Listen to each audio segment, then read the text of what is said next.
What's happening? Jason Priester, Clemson Insider. Appreciate everybody that is tuned in here tonight. A lot of things we can talk about. Kind of a busy weekend. Baseball had another series win. Clemson picks up a new commit on Friday. Two kind of, if you're just looking at things on the surface, kind of surprising portal entries today for the basketball team. But once you kind of dive into it, it starts to make a little more sense. So a lot of different directions we can go before we get started. Want to take a moment to thank our sponsor, A Glass, for when you need a glass. 2 locations right here in the PD, one in Florence, one in Sumter. All your auto glass needs, they do replacement, repair. Tell them JP sent you, or get yourself a free quote online, myaglass.com. Let's start with the new commit. Gordon Sellers, 4-star there up in the Charlotte area, Providence Day School. Announced a commitment to Clemson on Friday there during the ceremony at his school. I actually made the trip up there for the announcement. I actually had a nice little crowd there, man. Probably maybe a couple hundred people there. Very, very festive group. It was kind of an emotional ceremony. He kind of broke down a couple of times, man, and they got the thing started off with a few comments from the head coach there, Coach Greer, who is kind of he's been the head coach there since before Sellers got there, so he is he's been along for the ride the entire time, and he was talking a little bit about the process during his opening comments. It said Gordon had never mentioned money to him once, and he thought it was so refreshing. It's just in this NIL era, man, you don't see that every day. Told me that, it was all about relationships, and Clemson did the best job of establishing those relationships. He becomes the 3rd wide receiver commit in this class. He joins Naheem Burrows, Connor Salmon, and you could easily make the argument that as we sit here today, April 21st, that Clemson's got the best group of wideouts in the 2026 class. They're depending on which service you look at, they're all top 200 guys, top 150 guys, depending on what service you look at. So 3 of the best or the better wide receivers in the class, and all 3 give you a little bit something different. Burrows is that smaller, twitchier speed guy. Although, don't get me wrong, Salmon's got plenty of speed himself. He might even be a little tick faster than Burrows if I'm remembering right. But he's got a little bit more size, and then Sellers gives you that kind of outside guy, a legit 6'3" guy on the outside. So it looks like the offense will be in pretty good hands once, guys like Bryant Wesco and TJ Moore and Antonio Williams move on to the next level. Baseball takes 2 out of 3 from Louisville. Those first 2 games, I mean, man, you couldn't. It's hard to be. You got to be pretty pleased with the pitching you got all weekend. Sunday was hard to watch at the plate, man. You just wasted opportunity after opportunity after opportunity. Luke Gaffney in particular. There was one other one in the middle of that lineup that stranded a lot of guys. It might have been Priest too. Might have been I think it was Priest and Gaffney who stranded so many guys in that game. Or I can't remember it specifically, but I remember Gaffney was one man. But they just 3 for 22 or something like that were runners in scoring position. I know they had 2 hits with runners in scoring position in the first 9 innings, and one of those came on a sac bunt that the guy beat out for a base hit. I did kind of like, I didn't really when I first saw that they were starting Chance Fitzgerald, I was like, oh, God, BJ must be hurt or something. And then once you start talking to people and start thinking about it, you kind of understand where they're coming from. Eric Bakis even talked about it after the game. They knew BJ Bailey was going to be the guy that gave them the most innings that day, and kind of having used everybody up Friday and Saturday, you didn't have guys like Malstead, Garris, a couple other guys just weren't available Sunday because they had burned them up on Friday and Saturday in an effort to win the series. The only guy you hadn't burned was Talon Bell, and now that you've already got the series won, you're not going to burn him just to go for a sweep when you can start him on Tuesday against Georgia. So they decided to use Fitzgerald in more of an opener role, knowing that he was only going to give them a couple of innings. That was the plan anyways. And if they could get more out of him, great. If not, they'll go to Bailey, and then Bailey goes the rest of the way. And before they went to extras, if I remember right, I think he pitched 7. Yeah, 7 innings. So it ended up working out. Just the offense didn't come through. Because that was kind of the plan with Titsworth on Saturday. If you listen to Eric Bakis talk after the games, that they were thinking maybe they'd use him in an opener's role, probably thinking they'd get more than 2 innings out of him, but they were not thinking they were going to get 6 out of him. Bakis also said they would absolutely have to pencil him in starting somewhere this weekend too. I'd imagine it'd be on Saturday again. Wouldn't even bet on Darden being available because he wasn't available all weekend due to some soreness he's been dealing with that, from my understanding, stretches back a few weeks, which kind of has to, or kind of explains some things, at least in part. So, big game tomorrow there in DKS, kinda. I mean, it's a midweek game. I guess you could say it's about as big of a midweek game as you can have. And I can already see it now, Clemson losing that game and people freaking out because they lost to Georgia in a midweek game. Those things, I don't care if they're top 5 matchups or top 10 matchups. They just don't mean much. You don't have your best pitchers going like Georgia. They've been using those as kind of bullpen days. They used 9 pitchers in their last midweek game against Georgia Tech. I'm not sure what they did today in their not today, then never mind, that's next week. Their midweek game this week is tomorrow. But they used 9 pitchers against Georgia Tech last Tuesday, and none of them went more than an inning, not even the starter. So used a different guy the week before last in their midweek game. I forgot who it was, but it was the same thing. They used a bunch of pitchers. Hardly none of them went more than an inning and a third or whatever it was. So, win or lose that game, even if Clemson wins it, it don't mean a whole lot. If they lose it, it don't mean a whole lot because your best guys aren't throwing on those days.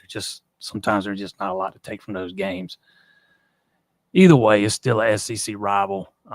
They played a marathon there in Athens last year, 15 innings, man, just 2 evenly matched teams. It should be an entertaining game just either way.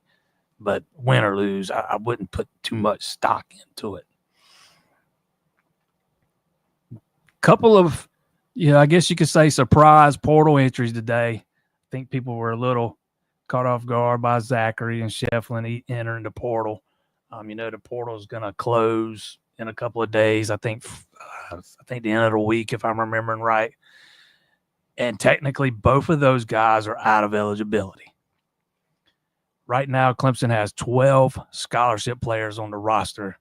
And as we sit here today, you only get 13 spots. Now, that is expected to expand to 15 when the House settlement gets final approval later in the summer. But as we sit here today, there's only 13 spots. And if you're these players, you need to at least plan or have a contingency plan in place if that settlement doesn't go through and it stays at 13.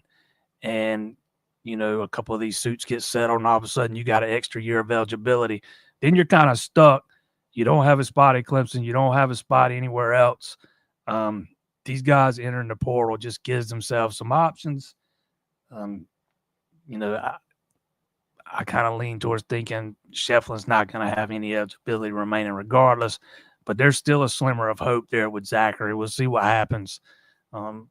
There's a court case that's supposed to be, I think, finalized next week. A kid at Rutgers is suing for a 5th year, and if he wins his, it's easy to see Zachary getting an extra year.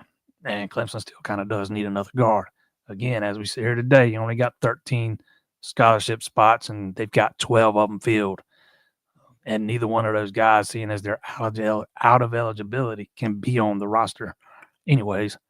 So you kind of got to go into the portal and, it extends your window, so to speak. So I wouldn't read too much into it.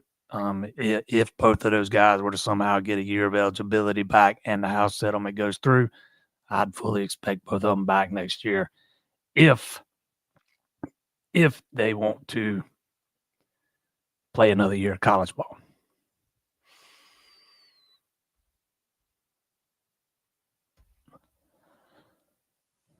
Looks like Darden is injured. Hey, we got Titsworth. Just need to find a Sunday starter. I think you've already found your Sunday guy, man. It's BJ Bailey. I don't know what he did Sunday to make anybody think that he is not worthy of that role. I know he technically didn't start. They used the opener, knowing that they were going to go to BJ right after Chance. I guess, depending on what happened in those first 2 innings, plans could have changed. But assuming Chance could hold them down and they were going to go to Bailey, and that's what they did. I mean, he went 7 innings. That's what you want out of your starter. There wasn't really anybody left in the bullpen. Seeing as you didn't have Darden, they had already used McGovern for an inning and weren't going to, seeing as he's coming back off something, they weren't going to, use him twice over the weekend. I mean, you can look at the guys they turned to after Bailey came out of the game. They went with Lee first, a guy we just haven't seen much of this year. Then they went to Dvorsky, who was kind of the one guy that that was his second time pitching this weekend. Then after that, they went to Samo or Samo.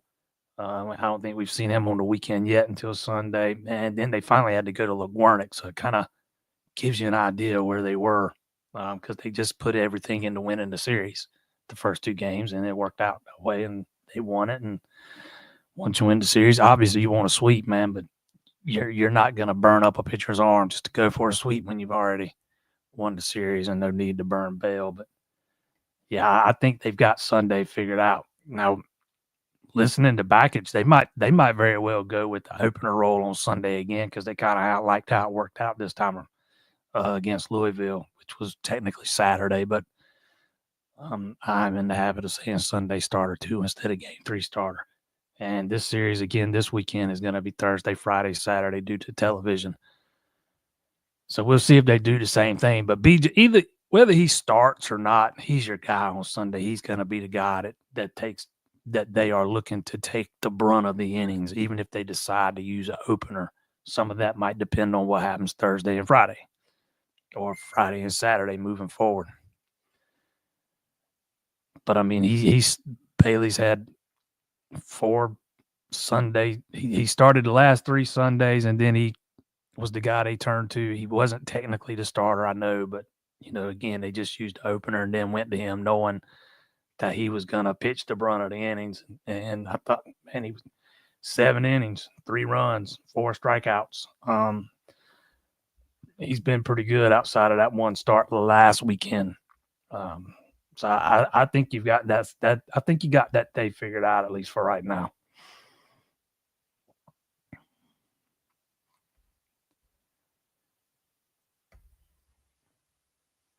How are we feeling about the game tomorrow?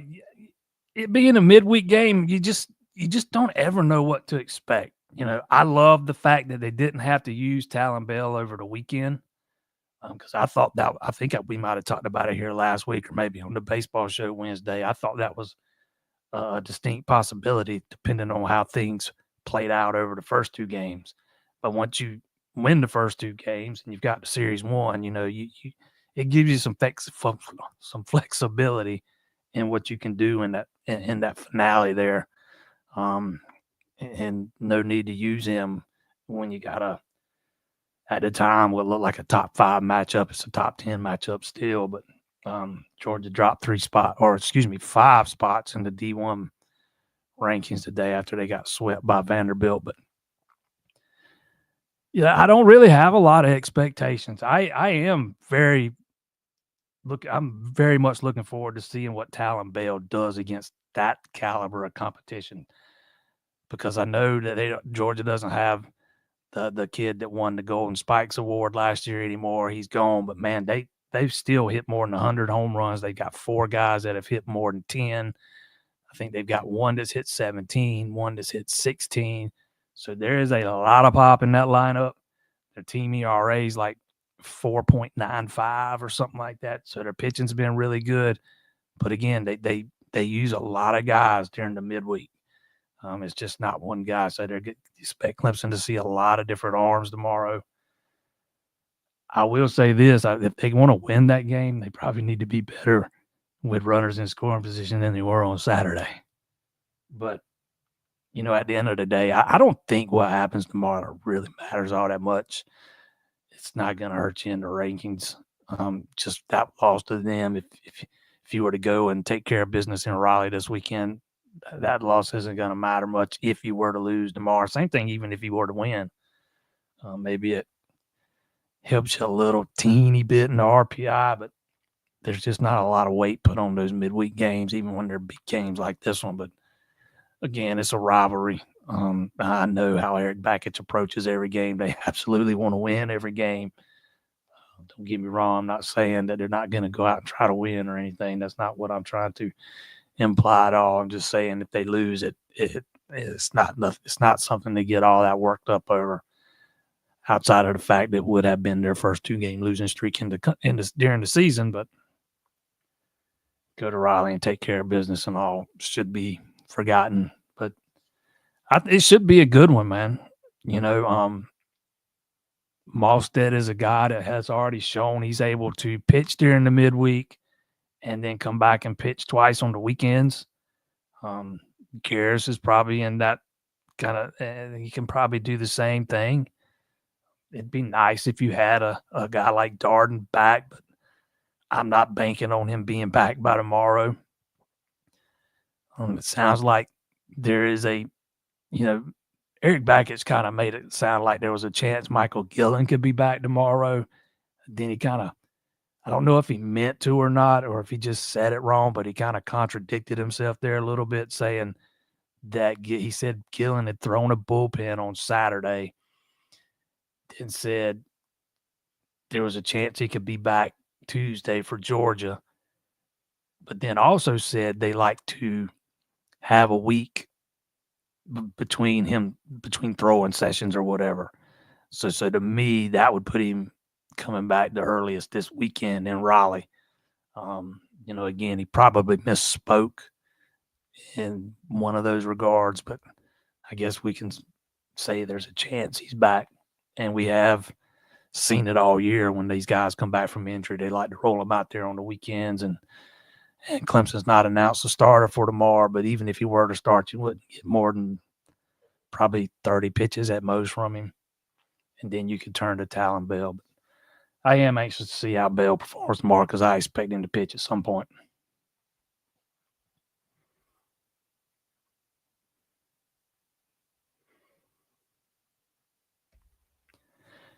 big boy showed out. Didn't just rely on fastball, mix it up really well. He threw a lot of fastballs, and I got to eat a little bit of crow here because I said on Wednesday on the baseball show I was not a big fan of Titsworth starting because he relies so heavily on that fastball. He did kind of mix it up some, and he really relies on 2 pitches, but he was mixing in a third. But with him, I think it's more about his arm slot. He throws different pitches from different arm slots, man. I snapped off a photo of one of his fastballs, man, and the arm slot he happened to throw that particular fastball out of, and it was wild. He comes down lower than you'd think watching him live, but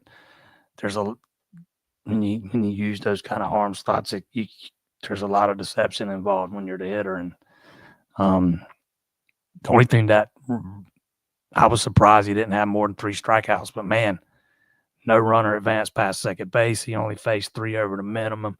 The most important thing, he didn't walk a guy.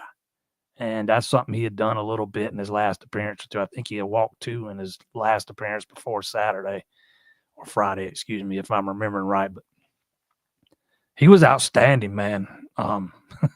He was outstanding. He was everything you'd hope for out of a starter. And he was absolutely one of the guys I said I didn't want to see start.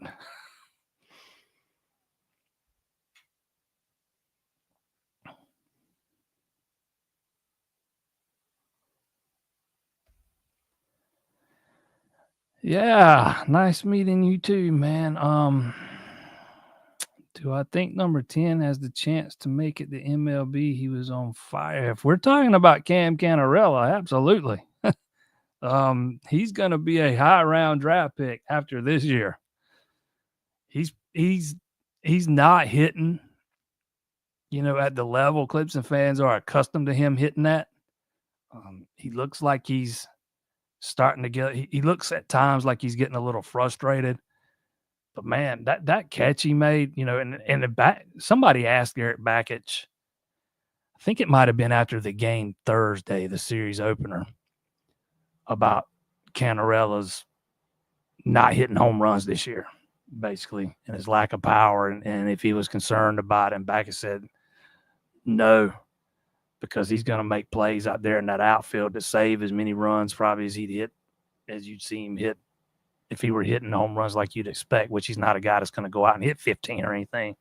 But he did hit 10 last year, and I think he's only at 3 right now. That guy, man, you've seen it over the first 2 years, and it's easy to lose sight of the fact that, he had shoulder surgery over the offseason, didn't take part in fall ball. I don't know how limited he was, if at all, in the preseason, but that's only 2 weeks. And then you put him in a lineup where he's not getting much protection behind him. For whatever reason, whoever they slot in there behind Cam, they just struggle. And he's not getting a lot of protection. He doesn't get a whole lot. He doesn't see a whole lot of good pitches, man. Guys are pitching around him, and I do believe it's led to some frustration. But let's not forget, I mean, we're still talking about a player that's hitting over 300. He has walked 39 times. His on base percentage is .466. He's that. I think is saying a lot when you're talking about a guy hitting over 300 is not having the season you expected. And he's walked 39 times. Only Listy has walked more, and he's walked 46. But yeah, he's absolutely going to get drafted, man, and he's going to get drafted pretty quickly.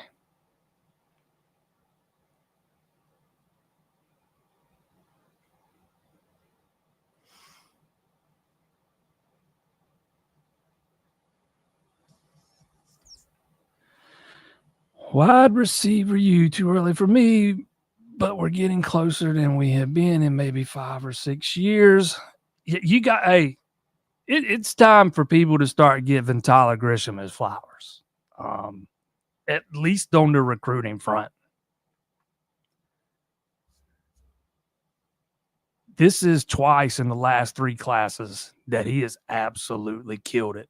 And in the last class, they only took one in Juju Preston, a guy they offered, and he ended up committing, out of the blue.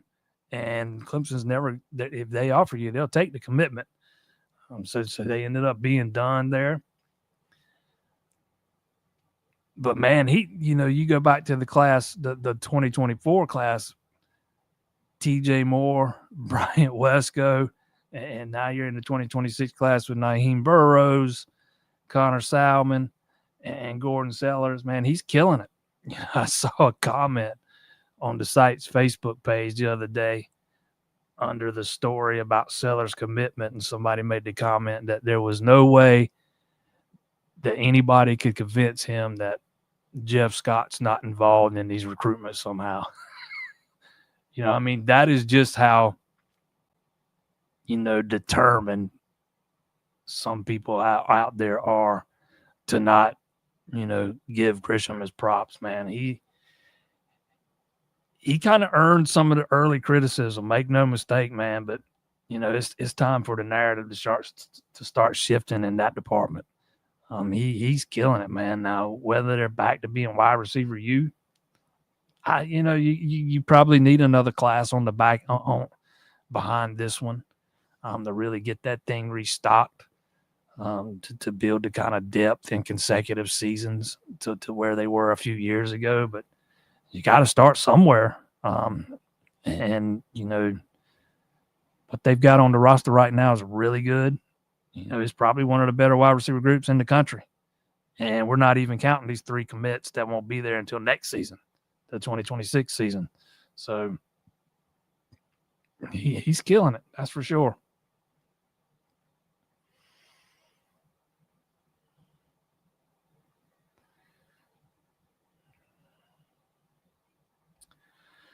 Read so many articles on it, but Jaden and Ian can still technically come back, right? Also, what is the scholarship situation right now? Oh, yeah, I think I touched on this a minute ago. Yeah, they could both come back, assuming that the roster expand to fit, the scholarship limits go to 15, go from 13 to 15. Because right now it's still at 13. There's 12 guys on scholarship. So technically right now you got 1 open spot. And from my understanding, because I see somebody else asking this, from my understanding that, yeah, they were encouraged to enter the portal.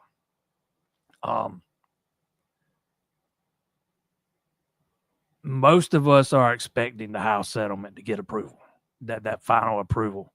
And then your rosters would expand to 15, and you'd have room to bring both of those guys back, assuming they both got an extra year, which I'm not sure both of them will. But you at least, if you are those guys, if you're Jaden Zachary or Ian Shefflin, you at least got to have a contingency plan in place in case somehow, some way you do get that extra year. It just gives you options. And then for some reason the settlement doesn't get approved and basketball stays at 13 scholarships. And if you're one of those guys and you didn't enter the portal, then you're kind of stuck because Clemson doesn't have room for both of them under that scenario. They might not have room for either of them a couple of weeks from now under that scenario. Because if you're Brad Brownell, I don't think you can, hold a spot not knowing whether or not they're even going to get that year. You got to plan that for them not being there. And then if the rosters expand like we all are thinking they will, then you got a couple spots and you can bring them back if they were to get those years.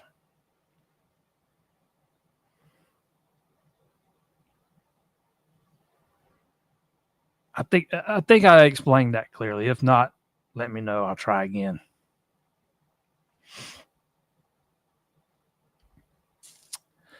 Think Saturday was the worst we'll ever see the offense, but man, hitting with runners in scoring position was so bad. It got to the – yeah, we were kind of laughing at it up in the press box too after a certain point because, they left the bases loaded 3 times. They were 0 for 7 with the bases loaded with 6 strikeouts. I think Gaffney had 3 of them. Trying to remember. I think one other guy had 3 too, but I don't want to say just in case I'm getting that wrong. But I'm pretty sure Gaffney had 3 of those 6. 6 strikeouts with runners in scoring position. 0 for 7. 0 for 7 with the bases loaded. 6 of those being strikeouts. It was definitely, this team, make no mistake, man, this team struggled a little bit at times hitting the ball with runners in scoring position, but they do lead the nation in sack, or they're one, they don't, let me rephrase that. They are in the top something. I forget. They're one of they have more sacrifice flies than most teams. Let's put it that way. I shouldn't say they lead the nation, but they're hitting a lot of sack flies, and their plate discipline has led to them getting a lot of walks. And the sack flies, they don't really show up in the batting average of runners in scoring position or batting average period and those kind of things. But they couldn't even get a sack fly the other day. Then they tried to run a squeeze and screwed that up. Bakis' explanation after the game was, I just assumed that Gerald missed a sign, but Bakis' explanation made it sound like Gerald just kind of froze, that he got the sign, and when the time come, it just kind of froze and didn't square up, and left Purify hanging out to dry. Too bad they didn't review that play at third, man, because it sure did look like he was safe. Don't know why they didn't. Somebody told me that they thought Clemson was out of challenges. I'm not buying into that, because I've seen teams that, get way more than 2 reviews in a game, not in a game. He didn't really, when he got up from the play, he didn't really make it. He didn't ask for a review. He didn't make it look like he thought he was safe. Maybe that plays a little bit into it. I wish I'd have thought to ask Bakis about that after the game, but I didn't. But I just think, man, it was just, again, I get it, man. This team's struggled at times hitting with runners in scoring position, but at least they're able to get the sacrifice flies and get some runs home. They weren't even able to do that Saturday. And I like to say this a lot, but man, that's just baseball sometimes. The balls just don't drop. I do think that if there is any deep postseason run in their future, they're going to have to be better at hitting the ball with runners in scoring position, because they have had so many opportunities this year to put up a crooked number, and they only get 1 run or 2 runs because they're getting sacrifice flies instead of singles or doubles or even home runs. That might be something that ends up coming back to haunt them if they don't get a little bit better at it.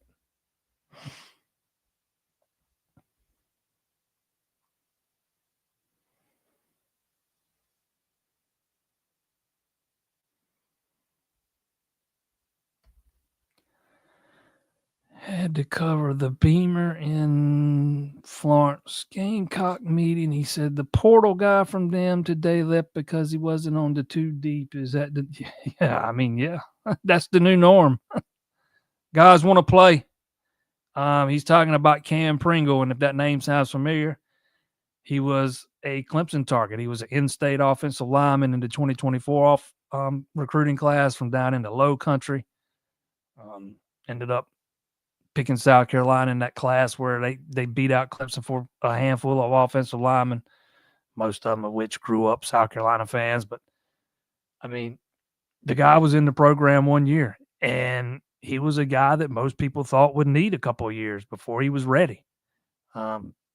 If you only stay in a program 1 year, you're not giving yourself much time to develop. But, yeah, it's just the world we live in. Be interesting to see where he ends up, because he's a guy with a lot of potential. I mean, he was a fairly highly rated guy coming out of high school. He just wasn't seen as one of those guys that was going to start as a freshman, and probably not even as a sophomore.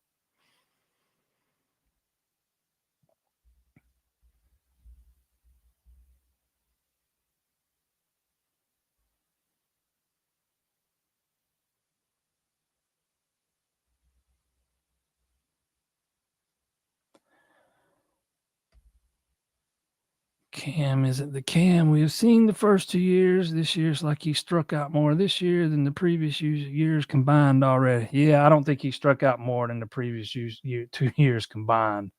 He's probably striking out at a little bit higher rate than he did the first 2 years, but I want to say he went through a stretch last year where he struck out a pretty good bit. His strikeout numbers were up last year from the previous year, if I'm remembering right. But he is still of the regulars, only 2 people have struck out less than him. Excuse me. Only one, and it's Dominic Listy. No, 2. Gaffney, he struck out with 2. He's third from the bottom in strikeouts. Listy struck out 23 times. Gaffney struck out 30. Canela's struck out 31. By comparison's sake, you got a guy like Pano has struck out 54, Purify 39, Gerald 39, Chufo 37. So, I mean, there's Bissetta struck out 28 times, 31 games. He's probably striking out at a little bit higher clip, but it's probably not more than the last 2 years combined. Again, I do think he looks like a guy that's getting a little frustrated at the plate, and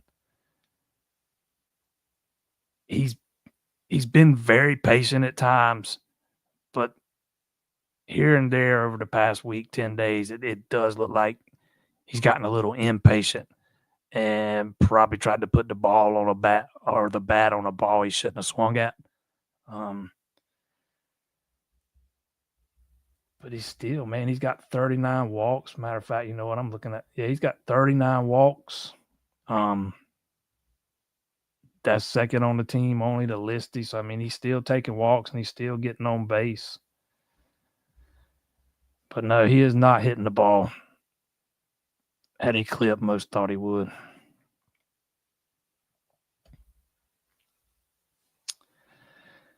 Do you think the true freshman running back Henderson will get any reps? Not this year. No. I am not convinced he ever takes a snap in a Clemson uniform. We'll see what happens. He got hurt. He got dinged up early in the spring practice. You know, and then he's had some off-field stuff too that he's been dealing with. Let's just say he's deep in the doghouse at this point. What happens with him is yet to be determined.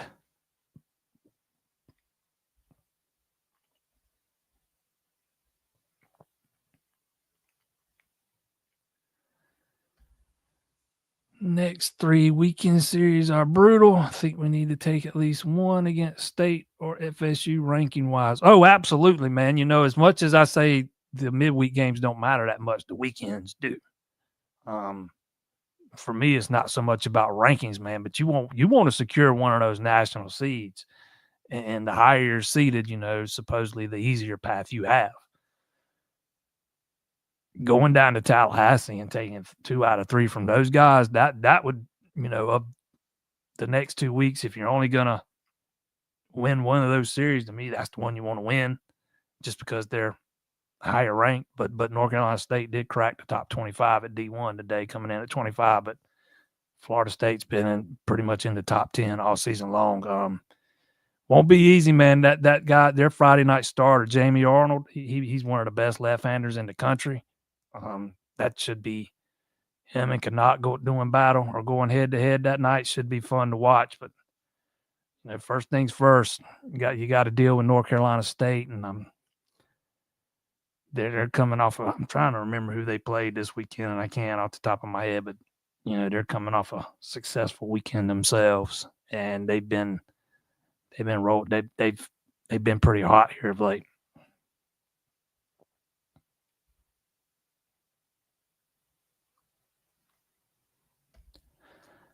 Why was Ashton Hampton in a sling? Is Clemson a major player? No, I don't think Clemson's a major player with Stojakovic.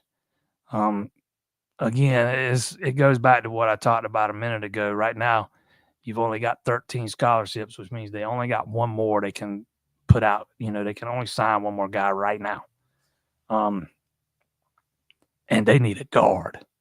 They've got enough wings, forwards, or whatever you want to call it. They need a guard. In my opinion, they need one pretty badly. So, when you see those reports from a guy like Peter Nakos or Joe Tipton or whoever else, particularly those two guys, and this is not a knock on them because they're really good at their jobs. You see one of those tweets that says so-and-so is in the portal and he's had contact with so-and-so, so-and-so, so-and-so, so-and-so. That contact can mean so many different things, man. It just, unless you hear about them visiting or something, I wouldn't put a whole lot of stock into some of that stuff. And Nakos and Tim and Tipton are pretty much usually getting that information from the agents. And it's the agent's job to drive up the market for their player. And the more teams that it appears are after those guys, sometimes that drives the price up. If you catch my drift. But as far as Hampton, I'm trying to remember because I know Dabo talked about it after the game, after the spring game, whatever it was. I forget what it was. I think he said he had to have something cleaned up, but whatever it was, it's not serious, and he'll be ready to go for fall camp.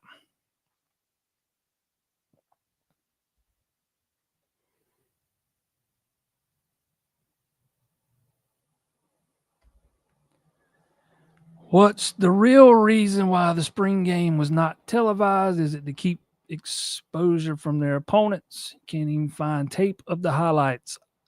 Mostly, I think there's a lot of reasons why. I think one of the reasons, it had nothing to do with exposure for opponents or tampering or worrying about tampering or anything like that.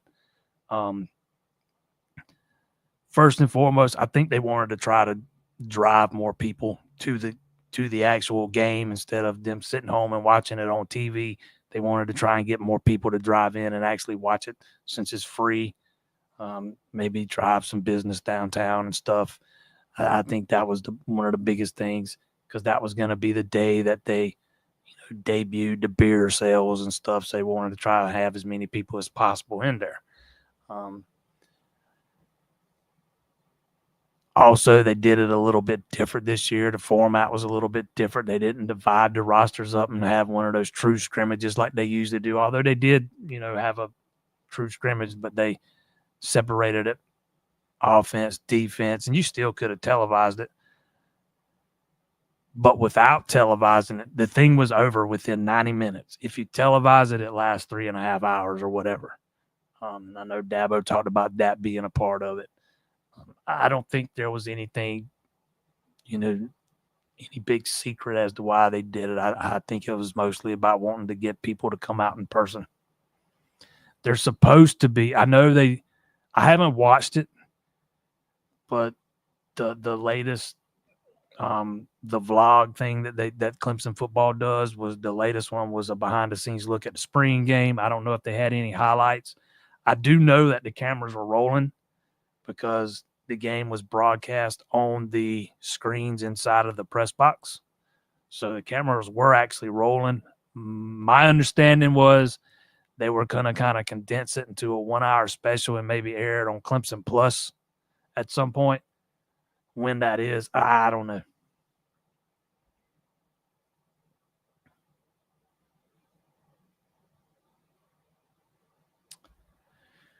Titsworth can develop some more of his other pitches instead of always relying heavily on the fastball. I think he can go from really good to elite. For me, with Titsworth, he definitely needs to keep working on developing another pitch or two. But for me, with him, he's at his best when he's got command of, that fastball, particularly that fastball, when he can locate it where he wants to. And he was doing that Friday. But when he can put it exactly where he wants it, I mean, he's dangerous, man. I mean, he's hard to hit. That arm slot, I've never paid as much attention to it as I did Friday, and it was only because of a picture I took that steal shot, and his arm was basically way down here. When you're watching it live, it just doesn't look like he gets down that low. But yeah, if he's going to stay in a starting role, obviously, if you're looking to next year, you'd like for him to kind of master that third pitch, even though, he was throwing three. He was throwing three out there Friday. But I think he's really mastered two of them, and he's working on that third one.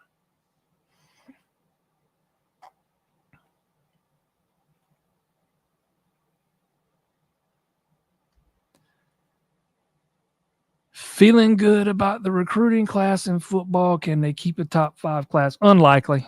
And that's mostly because of the number of players that they'll sign. We see it every year. They don't sign those 20 classes to have 24, 25, 26 guys in it. It's usually between 18 and 22, and that hurts you in the recruiting rankings when, the teams above you are signing 25, 26, whatever. So I would look for it to be more in the 6 to 10 range than I would be in the 1 to 5 range.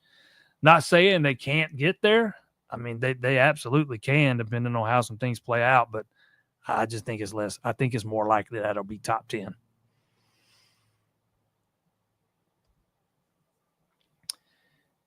Is it true that Clemson offered Branson Robinson? No. I haven't seen that anywhere, and I can tell you, no, Clemson's not looking to bring in a running back via the portal. They like the guys they have. They have been very pleased with the transition.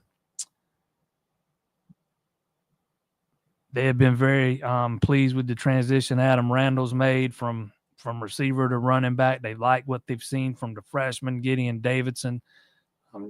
They are expecting Jay Haynes back at some point there in the fall. Maybe by the start of fall camp, we'll see. That might be pushing it, seeing as he had ACL surgery in December. Jarvis Green was having a really good spring until he sprained his foot. So, I mean, they think they got some guys, man. They like what they've got, and that was something else Dabo Swinney talked about after the spring game when he was talking about the running backs. I remember him saying, people are going to – he was talking about the running back position. He said people are going to question us all year long, and I understand it, but he went on to talk about how how they like the guys they got, but he also understands they got to go out and do it. You can't just talk it. But no, they've not offered Branson Robinson. They did offer him coming out of high school, and they were very much in it for him. He just ended up at Georgia. Georgia beat him out for him.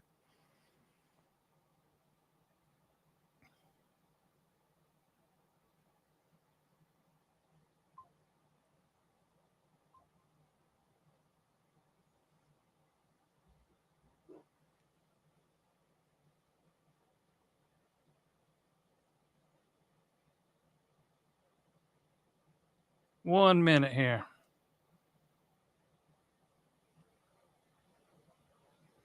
Sometimes duty calls. Do I have any insight into the dismissal of the gymnastics coach? No, not really. Let's just say that I don't think it had anything to do with, I don't think it was performance based or anything like that. Her past issues before she was hired at Clemson were very well documented. Clemson took a little heat when they hired her for those very reasons. I have not heard of anything that's happened. Can't say for sure anything has, but the way that press release was written, like 2 sentences, then you kind of start reading between the lines, particularly with as much success as they've had over the first 2 years of that program. But no, I can't give you any real insight onto that. I could just tell you what I think. And again, that's just an opinion, nothing more.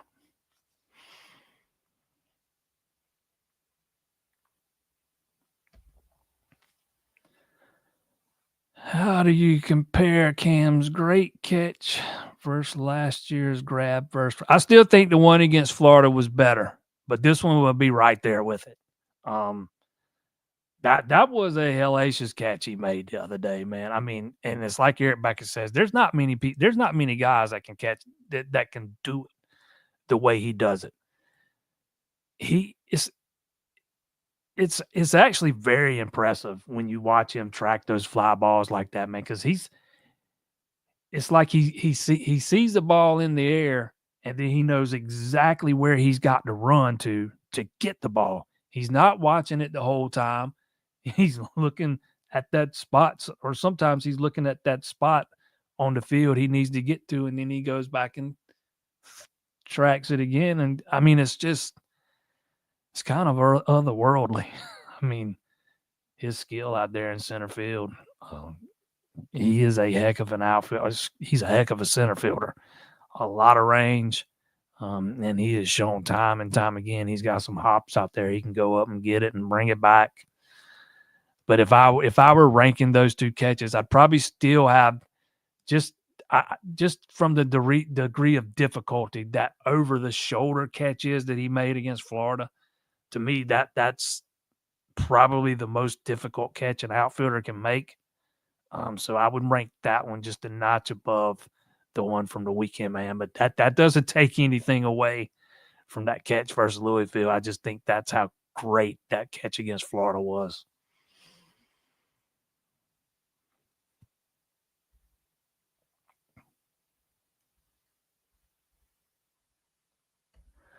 Like to see Cam and Listy flip 4 series with Purify, and Listy gives him protection. I mean, I don't hate the idea, but I do really like the idea of Listy being in the leadoff spot. Just because he gets on base. That's what you want out of your leadoff guy, and he's getting on a base at a higher clip than anybody on that team. Most of the time these days, it's via the walk. He's kind of struggled of late at the plate, man. His average is all the way down to 291. It has steadily dropped since the Georgia Tech series, where he was up to 330 going into that series. I mean, he's been on the struggle bus a little bit, man, but he's still, I mean, he still he gets on base. And to me, that's kind of what you want. I mean, again, I wouldn't hate the idea. I mean, against Louisville, he walked 4 times. Against Stanford, he walked 5 times in that series. Against Cal, he walked 6 times in that. I mean, you better throw that guy a striker. He's not going to swing at. But yeah, I see where you're coming from, man. You want to get Canela a little bit more protection, because it seems like whoever, you slide behind him there, man. Especially if he's hitting in the 3-hole, he's had none, but he's had a little bit more with Purify. But even Purify has kind of been struggling a little bit lately, if I'm remembering right. Make sure before I say that. He had 1 hit this weekend. Had a pretty good series against Stanford. So, I mean, I guess it was just this weekend where he struggled a little bit. A lot of hitters struggled a little bit this weekend.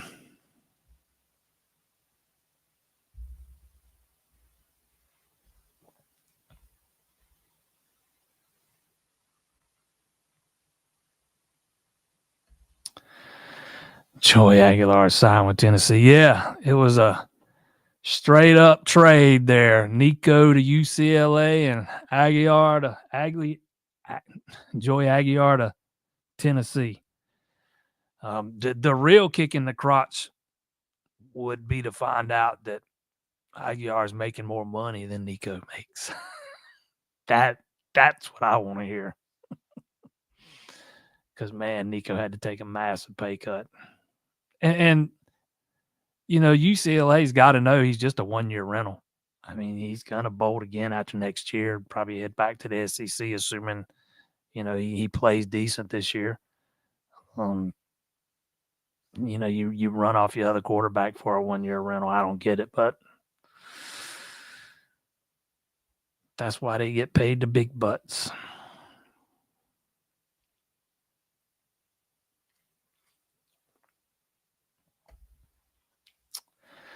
Get the feeling that with Texas opening against Ohio State, Clemson matchup with LSU will be a nooner, and we will probably play them at 8 p.m. in Baton Rouge next year. You can go ahead and bank on the game in Baton Rouge being at 8 o'clock.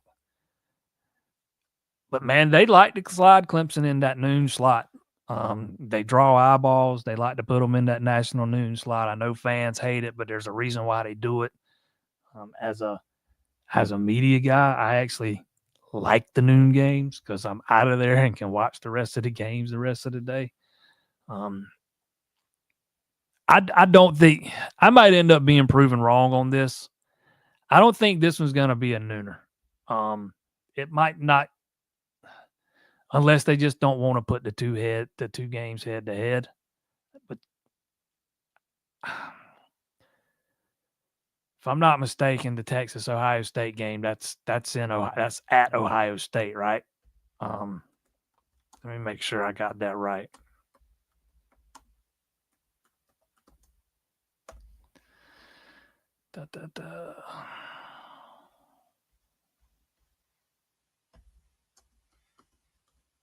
Gotta make sure I got that right before I say this, though.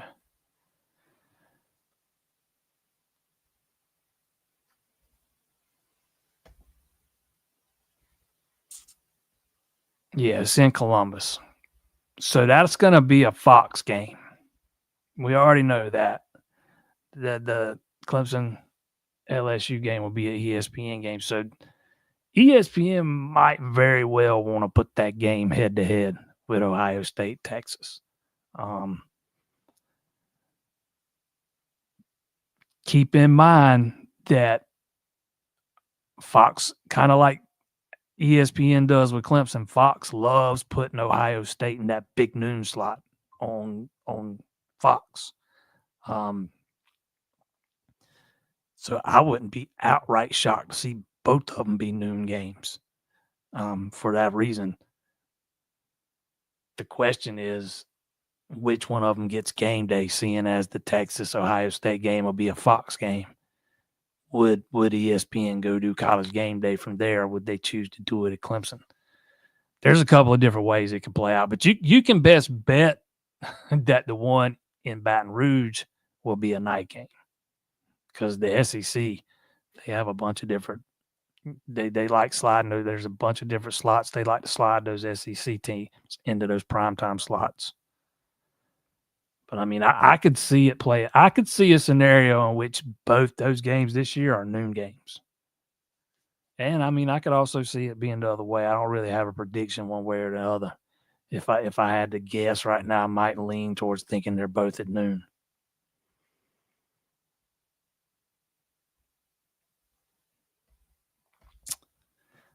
Been skeptical of Gisham for sure, but he's earned respect after the last 2 years. Again, I think there was, it was fair to be critical there for a while, man. But I think he has answered those criticisms, particularly on the recruiting trail.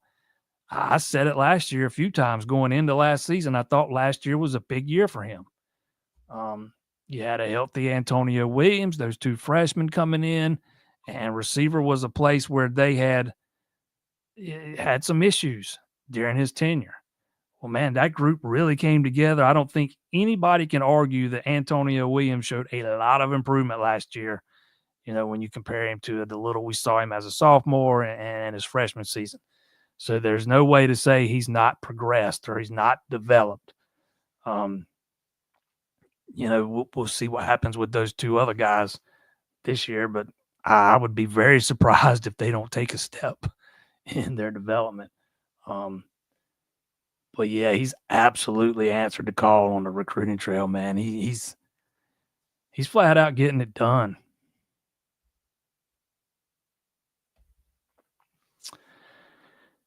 Gisham has nearly locked it as a recruiter. Richardson is neck and neck with him, and Spiller isn't far behind. Dabo is still the common factor, but still. Oh, yeah. I mean, make no mistake, Dabo's the common factor. And a lot of these guys that Clemson's landed over the past few weeks. Now, I had so many recruits tell me that the speech Dabo gave at the elite retreat this year was just hit the mark. You know, how transparent he was. And a lot of guys appreciate that. You know, it was about, you know, he talked a lot about how Clemson goes about the recruiting process, why they do it that way. Talked a lot about the program and, you know, the education aspect too, which the parents love. But man, that speech that I was told went more than 2 hours. You know, it really hit home with a lot of those guys, and Dabo was definitely the common denominator. But, you know, at a certain point, those guys have to go out on the road, and, you know, they got to be a part of it too. They gotta make the pitch and get those guys to campus to hear those speeches, because Dabo just doesn't do a whole lot of, or he doesn't do as much traveling as he used to do anyways.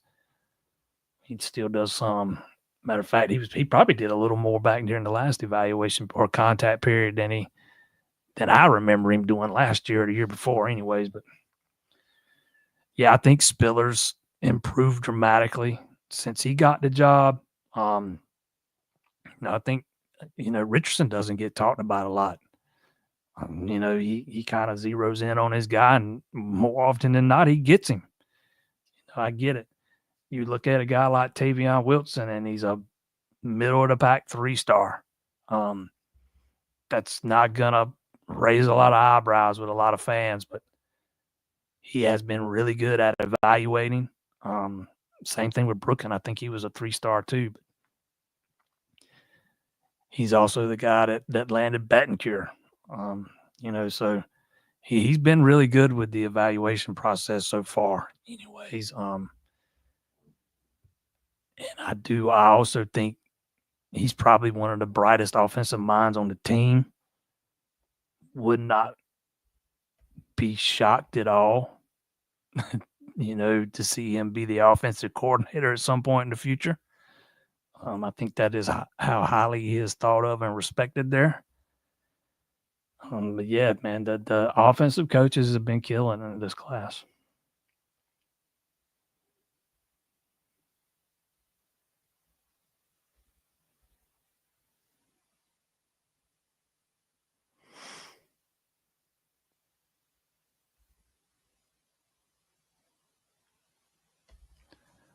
Looking for the long ball with runners in scoring position. I'm not going to criticize Clemson's approach at the plate because I think it's been really good most of the season. There was a time or two Saturday that I thought there was a guy trying to yank it out of there, but not on every swing. You know, I thought they picked their moments when they were trying to really yank one. Not every, you know, there might have been a time or two where a guy still tried to do it with 2 strikes, but more often than not, I didn't get the impression that he was. But yeah, I've been a big fan of the approach at the plate, man. Sometimes just don't go for it, just don't work out.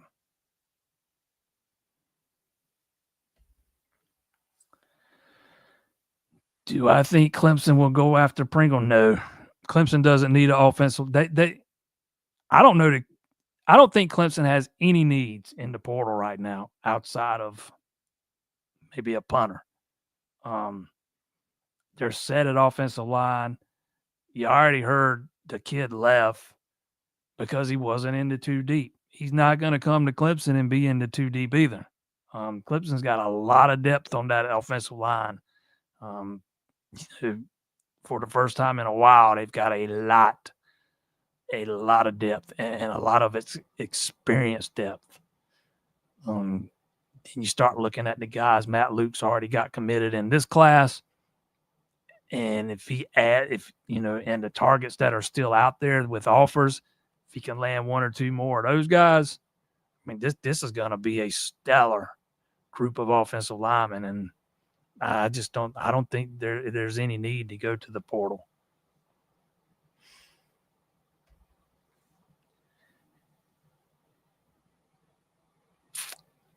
kids are buying into their ratings too heavily. Top 20, top 10 or 20 for their position, starting to think they can go wherever they want. Developing, not tolerated. Yeah.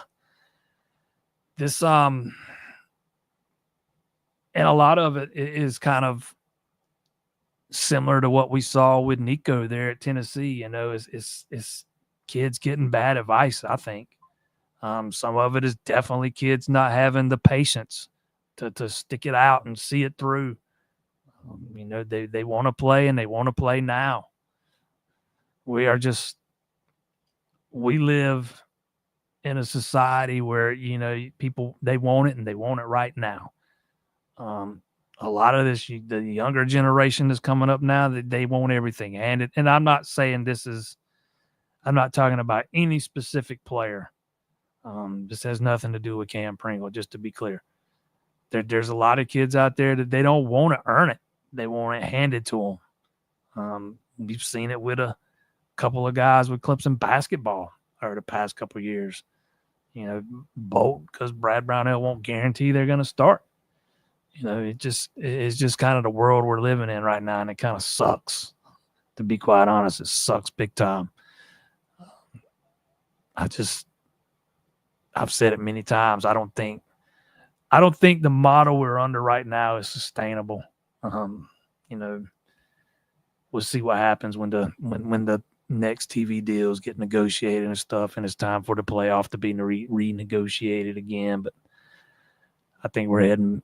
I still think we're headed for a break, and I think we're heading to a more professionalized model. But we'll see what happens, man. It does kind of suck for the fans, though. Your roster turns over a lot, especially with a lot of teams, not so much at Clemson, but a lot of teams out there, your roster turns over every year. I mean, look at South Carolina this year, man. They make no mistake, man, Shane Beamer killed it in the portal last year. But what he ended up with was a team. They had, if I'm remembering right, they had more than 30 seniors on that team. That's a lot of talent to replace, a lot of experience to replace in just one off season. So you kind of live by the portal, die by the portal. We'll see if he's able to recreate some of what he had there last year with some of the success he had in the portal. But if you're a fan, man, it does kind of suck to see your team's roster turn over year after year after year.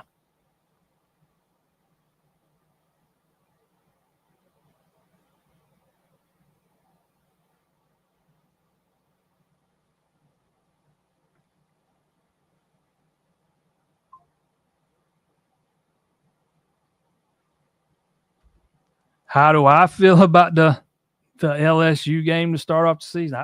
I think it's a big one, man, if for no other reason than perceptions. It won't have any impact on whether or let's say it's not likely to have any impact on whether Clemson can make it back to the playoff. But it's a game I think Clemson needs. This is a team that's getting a lot of love here in the offseason, man. There's a lot of these national media guys that are talking about how good this team can be and are kind of claiming them to be or to have national title potential. And if you're going to be that team, that's a game you need to win. Especially when you think about it this way, because if you lose that game, it's just going to start that snowball rolling, man. That'll be 1, 2, 3, 4, 5 straight losses to SEC teams. I think I got that number right. Going back to the start of last year, Georgia, or it'd be 4 straight. No, Georgia, South Carolina, whatever it is, 4 or 5. You gotta stop that snowball from rolling at some point. You definitely don't want to drop another one to another SEC team. I just think it's one you need to win just for no other reason than perceptions and narratives. But that's going to be a good LSU team. I think if Clemson wants to make a run at a national title, it needs to be next year because you kind you lose so much off this team. It's kind of back to the, I don't want to say back to the drawing board, but you're going to have to build it back up for a year or two before you probably are able to compete at the highest level again. But I think it's a game they can win. Absolutely. I think Clemson's going to be a top 10 team next year. I think they got that kind of talent on offense. I think they got that kind of talent on defense. And I think, with the new defensive coordinator in place, he's going to focus a lot. He has been more focused a lot more on the fundamentals and the details instead of cramming them with scheme and,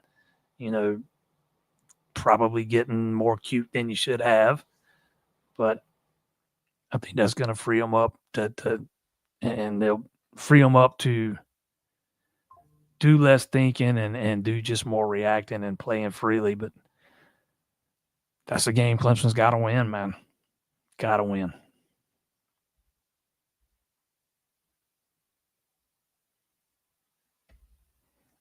It's Mr. Negative again. What are we looking like at the running back position? Are we going to pursue any more portal guys? If I don't know that Clemson's going to. I don't know that Clemson needs any portal guys. Outside of maybe a punter, that I kind of think they need to go look at one. I don't mean they will, but that, to me, that would be where they need to look. Right now, they're full up at running back. They're full up everywhere. Matter of fact, they got more running backs than they generally carry at this moment. I was kind of expecting at least one of those guys to hit the portal. Maybe a guy like Keith Adams or Jarvis Green, that's kind of gotten passed by. I think Clemson's going to be fine at running back. You've listened to me enough to know over the past few months that I'm extremely high on Gideon Davidson. He's got it all. He even showed in the spring game the damage he could do as a pass catcher out of the backfield. He's still got to learn the pass protections and all that stuff. But I think that's where having Adam Randall's going to come in handy. And I'll admit, 2 months ago, whatever it was, 3 months ago, I was not buying into all this Adam Randall making much of an impact at running back. I thought he was a guy that you might get 2, 3, 4, 5 carries a game out of. Based on some of the things I saw at practice, some of the things I've heard throughout the spring, Gideon might have some trouble overtaking him, man. He has just kind of made that transition, and he made it seamlessly by all accounts. And then I think you got some depth there. If you could keep a guy like Jarvis Green healthy and Jay Haynes comes back healthy, I mean, you got options. Assuming you got Jay Haynes back by the start of the season. If you don't, I would assume he'd be back within the first few weeks. It's kind of like what Dabo said after the spring game.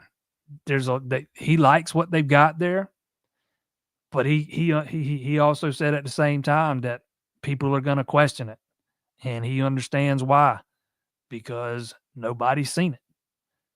All we saw last year was Maffa, pretty much, and then Haynes at the end of the year. I feel pretty safe saying that they know from what happened last year, they gotta have more than one back they can rely on. There will be more than one ready to roll by the time the season rolls around. I feel pretty confident saying that. And again, I feel like Adam Randall's going to prove me wrong based off some of the things I was saying 3 months ago. And I think Gideon Davidson is going to make a pretty quick impact. Week 1, to be exact.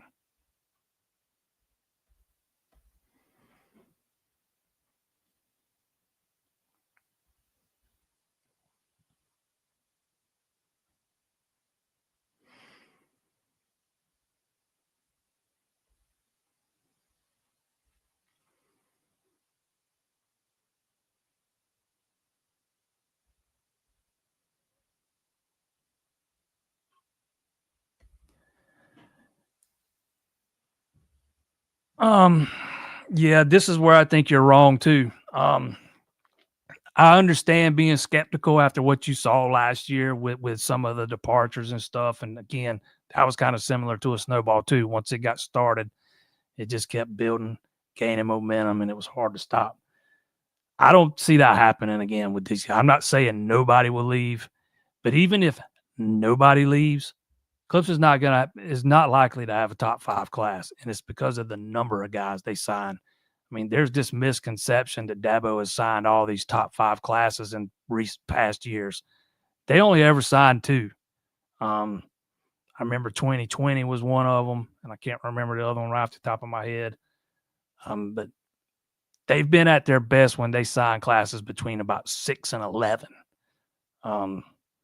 That's kind of when they've had their most success, and that's kind of where I see them landing this year. And you say they won't have the money. With the new rev share, if they don't have if the rev share model don't pass, they're going to be in trouble, as it with a lot of other schools. But everybody's expecting it to pass and take effect in July. And if they've got that in place, they're going to be fine money wise.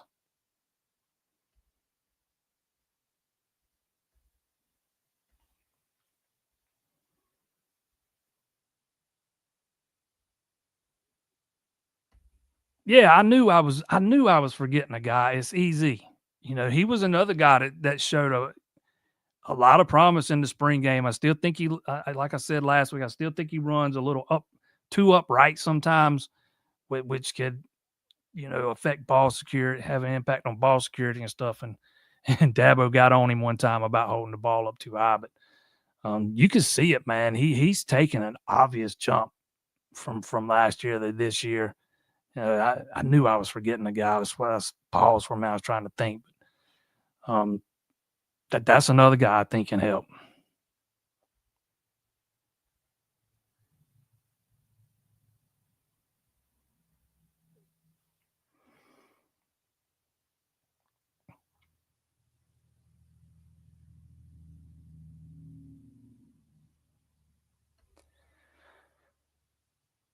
What is the money situation for Clemson right now? Has revenue sharing allowed football and basketball to bring in better recruits, or have donors just stepped up? Also, could Clemson even have enough to bring back Ian and Jaden, seeing how they've spent so much already? Revenue sharing has helped. Is going to help tremendously. Make no mistake. I do think toward the end of last year, Clemson did struggle with some NIL funds. Let's don't even dance around that fact. I think the collective or the 110 society, whatever we want to call it, probably wasn't as organized and aggressive as it could have been out of the gate. I think a lot of that's been rectified. If you start looking at the guys that did not leave after the season was over, who had opportunities to leave, Antonio Williams, Peter Wood, all those guys, TJ Parker, Wesco, TJ Moore, you think, their phones weren't blowing up with other opportunities? I can tell you for a fact they were. Cade Klubnik, they didn't stay at Clemson. They didn't take these deals that were way less than what they could have get somewhere else to stay at Clemson. The school was able to step up and put together good deals for all those guys. I'm not saying Clemson was able to I'm not saying a guy like Cade Klubnik couldn't have gone out and made more money somewhere else, but it wouldn't have been that much more. Clemson was able to put together competitive deals for all those guys, and that's how they were able to keep them and get a guy like DeMonte Capehart to come back instead of going to the NFL. Brad Brownells had he's got 2 or 3 really loyal NIL donors who's been really good to him since the advent of the portal and NIL and stuff, and that's why they've been so successful in the portal. Whether they, how much it's already been we've already reported how most of the 20.5 million revenue share money is going to go to football. Probably somewhere between 18 and 19 million of it. And that doesn't leave a lot for everything else. I think that's a good question. Could Clemson have enough money to bring back Ian and Jaden? They could, again, with like the other players on the football team, they could probably make more money on the open market. Clemson's just got to be competitive. It'll just depend on what they got left in the coffers. I know they still want to add, at least they need another guard. But they're not going to go out and spend $2 million on one either, or anything like that. If somehow Ian and Jaden Zachary were to end up with another year of eligibility, I feel pretty comfortable in saying that Clemson will be able to work it out, assuming the House settlement passes and you get the 3 extra scholarships. But to answer your question, yeah, the rev sharing has helped tremendously, man. It has helped tremendously, and it will going forward.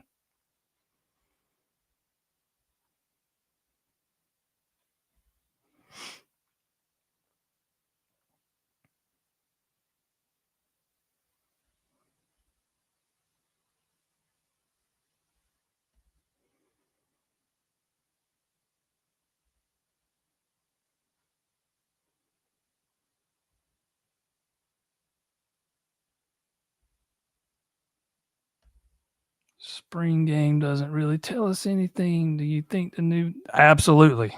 I have loved everything I've heard about Tom Allen so far. I know a lot of people like to focus on the lack of energy with Wes Gooden and that kind of thing. To me, that's not near the biggest thing.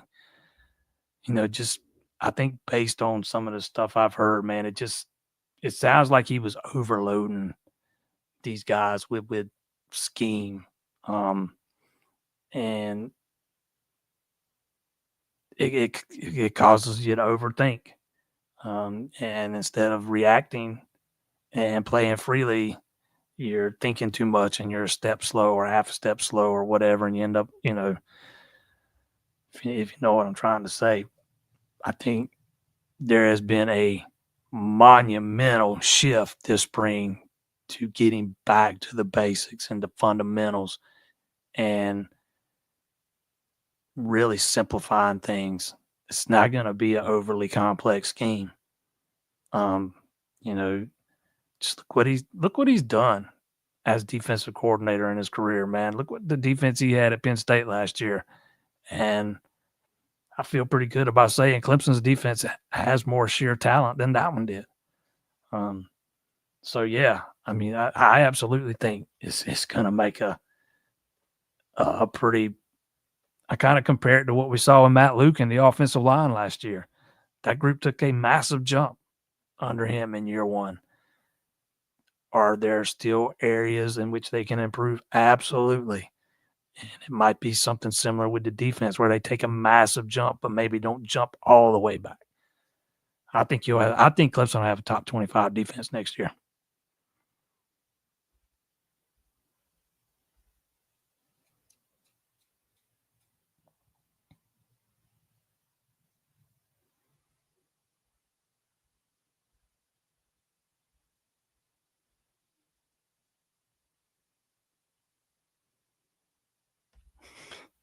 You ask this every time, man. It's like you are convinced that if you don't have a 5-star QB, you can't win. That's been proven to not be true time and time and time again. We've seen former walk-ons win a national title at quarterback here in recent years. It's all about finding the guy that has the tools to run your system and a guy that has all the intangibles mentally that it takes to play the position and succeed at position, and properly developing him. What I saw from Chris Vizina during the spring game, I've got a lot more confidence in him than I did 3 months ago. He he was night and day different than what we saw last year. And I get it. The spring game's not just be all end all. It's a practice. But you got to start somewhere. And I've said this 100 times. I am a big believer in Tate Reynolds. You say, will Clemson ever get another big shot? I think they've got one in him. Just because the recruiting rankings don't say he's a top 3 quarterback in the country, don't mean he's not a big shot. Some of them's already got him ranked in the top 10. He lives in Arizona. He's not had a lot of opportunities to get in front of some of these guys to be evaluated. Go watch his film, man. And he's still got another year of high school to go. That's just my opinion, and I know some other people share it. I know a lot of people that are extremely high on him. So, I mean, I think Clemson's already got the next big shot committed.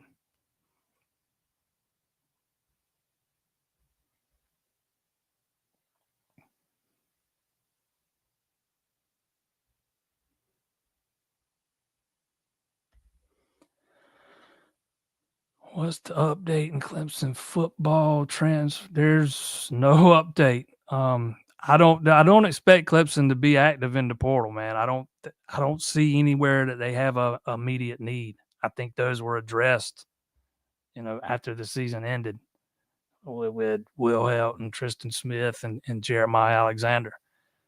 To me, the biggest need's at punter. I think Clemson could absolutely benefit from going to get one. The punters did not look very good in the spring game. They didn't look very good in the couple of practices I went to early in the spring. But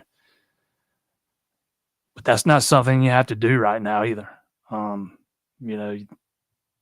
That's something you could wait until later on and do it in the fall. As long as you have him, as long as you have him on the roster before the season starts, you're all right. But so I mean, it's not like you got to go out and do it right now. And if they did make the decision to go out and try to add a punter later on, you probably not going to have a whole lot of problem finding one.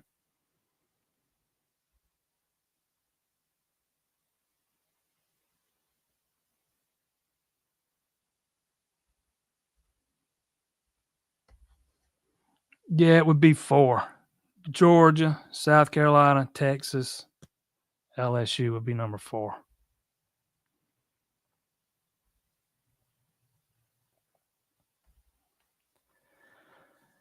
Adam Randall playing a role like a Derrick Henry with his side. He's 6'3", man, 6'2", 6'3", and he's built like a tank. I mean, I think he's going to be a guy that gets 10, 12, 15 carries a game sometimes. I could absolutely see him kind of excelling in this new role, man. I have not heard one negative thing about this move since spring practice began. Everything I've heard has been positive, and that's coming from a couple of guys that are usually straight shooters, and if they see something, they'll tell you. So I mean, it's I don't like doing player comps, so I'm not going to say he's going to have a role like Derrick Henry, because we all know who Derrick Henry was in college and what he's been at the NFL level. I just think you need Adam Randall to be serviceable.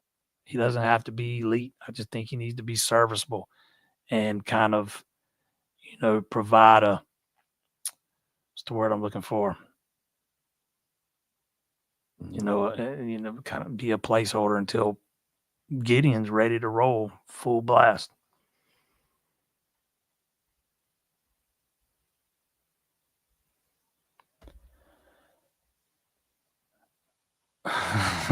So I'm not the only one that noticed that, huh? That Wes Goodwin said, I learned I need to keep my inner circle close. If you want to know what he meant by that, you're gonna have to ask him. But I definitely that quote stood out to me too.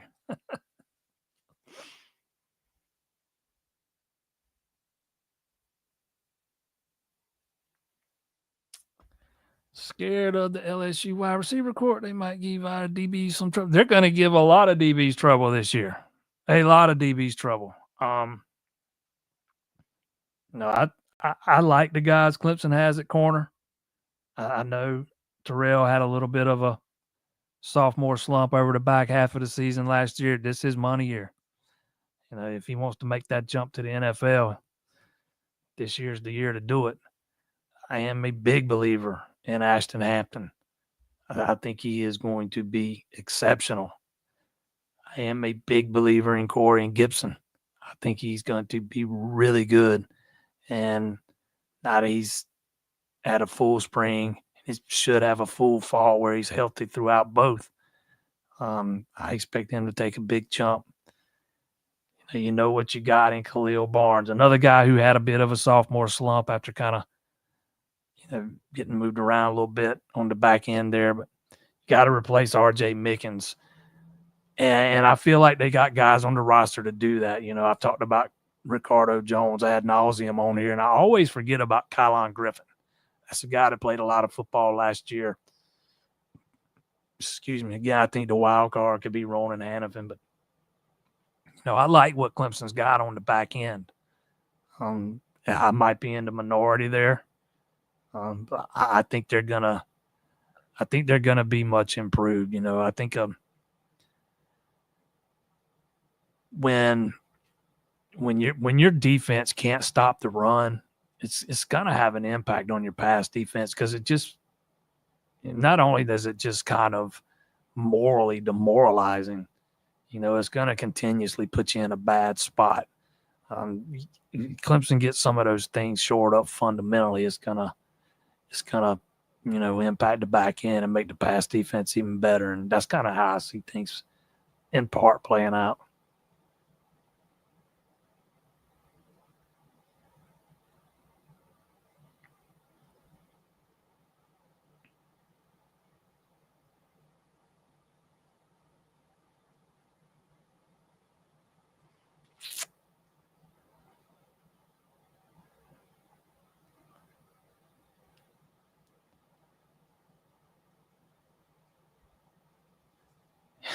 Any truth, Clemson and FSU going to the Big Ten soon.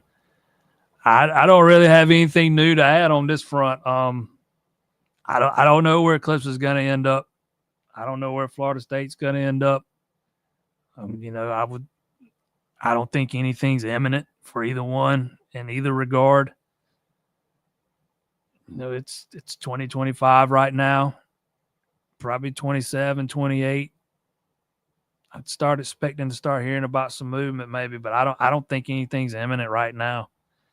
You wait 2-3 more years, the money it costs you to get out is going to be much less than it would be right now. And then you got the television deals will be starting to be renegotiated about that time, because they got to be in place by 2030, 2031. And again, I think a break's coming. I think when we start looking at future expansion, we might not need to be looking at it through, the vision, we should be looking at it through the vision of the future landscape, not what it looks like right now. Because I think we got a break coming, and I think college football is gonna more closely resemble what the NFL is. 2 leagues or 2 conferences split up into divisions with, the playoffs kind of structured that way. 1 league champion facing off against the other. And that's just kind of how I see it playing out. And in that scenario, I don't see Clemson or Florida State being left out. It's just a matter of where they end up. But I don't think any announcements are coming here in the immediate future.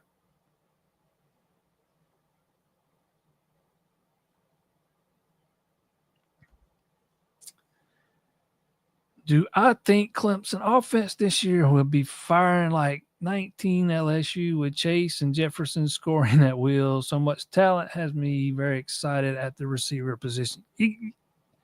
That was one of the best, maybe the best offense ever in college football. So I don't know if they're going to be that. But you got to like what you got at receiver, man. Assuming everybody stays healthy, I think you got one of the best group of wide receivers in the country. And I think adding Tristan Smith has only made that group better because he kind of adds a dynamic that they were missing. That long or big long target. He's a legit 6'5". And when you're standing next to him, he looks longer than that. He can just go right up over the top and snatch those balls out of the air. We saw it in the spring game. I would fully expect him. He's not going to start, but he's going to be rotated in and early and often. And you know what you got in Wesco and Moore, and and if Cole Turner can stay healthy, he gives you another guy, a complimentary piece. Man, he might have had one. You can make the argument with that catch he had in the spring game was the best catch of the day. He made a heck of a tough contested catch. And then you got those two tight ends. Granted, we haven't seen a lot of them in the passing game, but I think Olsen Pass Henry gives you something there, and I think Christian Battenkeur's got superstar written all over him. I think he is he's not quite as tall as Jake Brenningstool, but I think he's going to be what Brenningstool was supposed to be, and probably faster. But even if he's not, you got a guy like Henry that can, you can run in there and he'll absolutely do the dirty work, that needs to be done at tight end.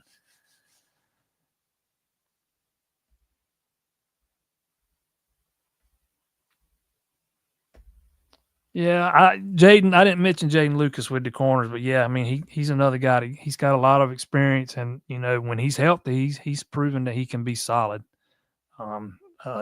Definitely a good depth piece to have because I'd fully expect the two starters to be Avion and Ashton, and being backed up by guys like Lucas and Strozier and Gibson. I don't even think people talk about Tafoy Fegan hitting the portal. He might have been the sixth cornerback, in my opinion, fifth or sixth guy on the depth chart. Fifth at best. Heck, he might have been seventh. But they got some talent there, man. I just don't think they played up to their potential last year, and I don't think that's a indication that Mike Reed's not a good coach or didn't do a good job last year. I just think it was a product of the overall defense. Man, we went way over tonight. Way over. I want to thank our sponsor, A-Glass. 2 locations right here in the PD. One in Florence, one in Sumter. You can get a free quote online, myaglass.com. They take care of all your auto glass needs. They do replacement, repair. A-Glass for when you need a glass. Appreciate everybody that tuned in tonight, man. Not going into details, but we were very close to not having a show tonight. But thankfully it worked out, and we had a pretty good crowd in here tonight. We had an even bigger, we do pretty good in here most weeks. Most people just watch without commenting. We had a pretty good crowd in here tonight, so I want to thank everybody that tuned in. Check us out on the site, ClemsonInsider.com. All your coverage of the Clemson Tigers. Ashby and myself will be here 7 o'clock Wednesday night once again this week because baseball's playing Thursday, Friday, Saturday. So Wednesday, all baseball, nothing else. So if you're a baseball fan, check that out. If not, right back here next Monday, 7 p.m.